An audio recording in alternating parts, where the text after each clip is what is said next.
There comes a time in the life of every student when inevitably they'll lose some very important school file, and then they'll have to make an excuse to their teacher. My flash drive got lost, or my dog ate my homework. Please do not consider the fact that dogs are not allowed in the dorms, that kind of thing.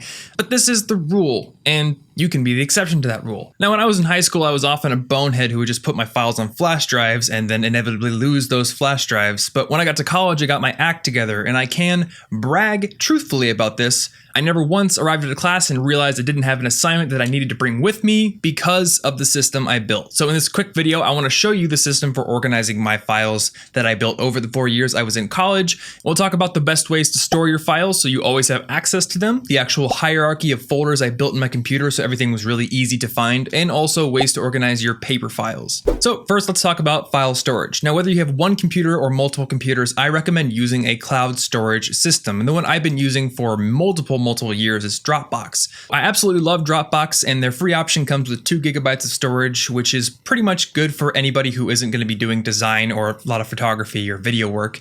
And they offer apps for almost every platform out there, as well as an app that is accessible through the browser. So keeping your files stored in Dropbox means that even if you forgot to bring your computer to class for some reason, or hey, maybe it's dead, you can go to a computer lab in the building, access the file right on the browser, and print it out. Now, in doing some research for this video, I did some poking into other cloud storage options, and I want to say that Google Drive is also a really strong competitor to Dropbox, and it might even work better for you. Reason being is that Google Docs actually gives you 15 gigabytes as opposed to Dropbox's 2, so it's a heck of a lot more free storage, and it also integrates really well with Google's other products. So if you already use Gmail or Calendar a lot, or you like to write papers collaboratively in Google Docs when you're doing group projects, then Drive is a perfect option. Whichever one you choose will give you the option to organize folders however you like, and I'd like to submit my own system as something that will work really well for you. So in my top level Dropbox directory, I've got multiple folders that each represent different areas of my life, and everything related to school goes into my college folder. My next level folder separates everything by year, and after that, I have everything separated by class. Inside of individual class folders, I'll usually keep all the regular assignments just sitting there, but projects get their own special folders as well. This well-designed tree structure ensures that I'm always able to find the files I need right away, rather than hunting around a giant jumble of files on my desktop looking for the right exact name.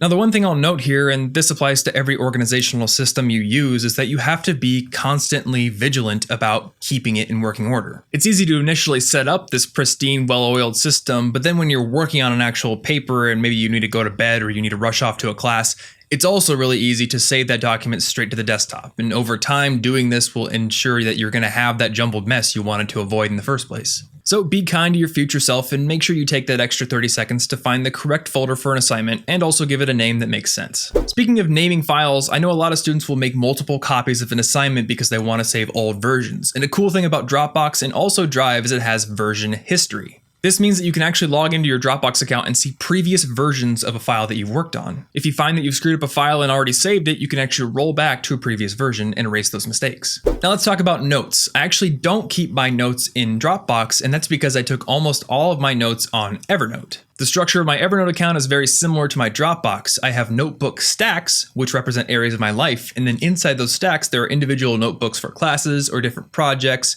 or just places I want to keep notes. As an example, here's my classes notebook stack. I used to have 2 of these, one for current classes and one for old classes. Now all my classes are old, so it's just one. But as you can see, all of my classes are listed here, and in each notebook, you'll find all the notes I took for that class. Evernote also allows you to put tags on your notes, so maybe you want to tag certain notes as lecture notes and other notes as final exam review. This allows you to easily filter through all the notes you have for one class and find what you're looking for fast. Now, Evernote also has other features and uses that can be really beneficial to you as a student, and I actually wrote a blog post featuring many of these uses, which you can find by clicking the card right now or looking down in the description. To round out this video, let's talk about paper notes. So I was kind of a minimalist when I was in college, and I didn't want to have too many notebooks in my bag. So I actually got a refillable notebook, which I would use for all of my subjects. I divided the notebook with the same colored flags that I've marked up this book with, and when I'd run out of paper in one section, I would just take all the notes out of it and add new paper. The old notes would go into subject-specific folders back in my dorm room, and I always made sure to mark page numbers on them so I could put them back together easily when I was reviewing at the end of the semester. And these folders, in turn, were stored in a black file box that I kept in my dorm room, and I highly recommend getting one of these if you don't have one. So that's it for this video. Hopefully some of these tips will help you become a more organized student, which in turn should help you cut down on stress when the demands of the semester start piling on. If you enjoyed this video or found it helpful, then leaving a like is much appreciated, and I will see you next week. Hey guys, thank you so much for watching this incredibly exciting video about file organization. Yeah, well, if you want to get new videos every single week about being a more effective student, you can click that big red subscribe button right there. I also wrote a book on how to improve your grades, and it's absolutely free, so if you want to get a copy, click the picture of the book and I'll send you one. You can find notes and a summary of this video by going to the companion blog post with the orange logo right there, and if you missed last week's video, we talked about Marcus Aurelius' thoughts on self-discipline, and a lot of people liked that one, so definitely check it out. Lastly, if you've got questions or just want to connect with me, I'm Tom Frankly on Twitter, or you can leave a comment below. Thanks for watching.